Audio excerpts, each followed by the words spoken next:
Tezi dume inaweza kupona kabisa pasipo kufanya upasuaji. Kwa miaka mingi sana nimekuwa nikisaidia wanaume wenye changamoto ya tezi dume kuweza kupona bila kufanya upasuaji, pasipo kutumia madawa ya kemikali sumu. Changamoto ya tezi dume mara nyingi nawakuta wanaume kuanzia miaka 48, 45, 48, 50, 60. Na changamoto hii, kujijua mwanaume kama una changamoto hii, unaweza ukaangalia dalili zifuatazo. Kwanza kabisa, utaona unakojoa mara kwa mara, hasa nyakati za usiku. Unakojoa mkojo unakuwa hauishi kwenye kibofu. Unakojoa mkojo unakuwa presha yake ndogo, unadondoka karibu na miguuni. Unakojoa mkojo kwa shida, unapata maumivu wakati unakojoa, au wakati unajisaidia haja ndogo unapata maumivu.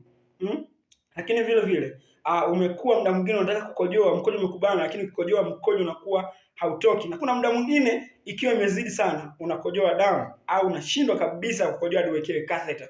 Kama ni wewe, au wewe ambaye una changamoto hizi na umeshafanyia upasuaji wa kwanza, lakini unaona zile dalili kama zimejirudia, ni kawaida, kwa sababu upasuaji sio suluhisho sahihi kwa changamoto ya tezi dume.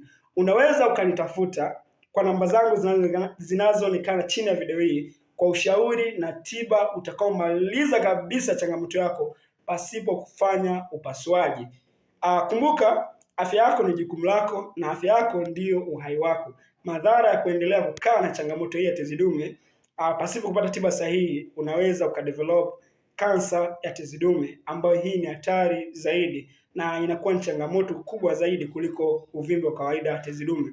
Na hii tezi dume kila mwanaume anayo, lakini changamoto hii hii tezi dume huwaga ina tabia ya kukua physiologically, inaongezeka umbo kadiri umri wako unavyoongezeka. Factors zinazochangia zaidi ni uzito mkubwa pamoja na hiyo umri. Karibu sana kwa ushauri na tiba kwa namba zangu hizo.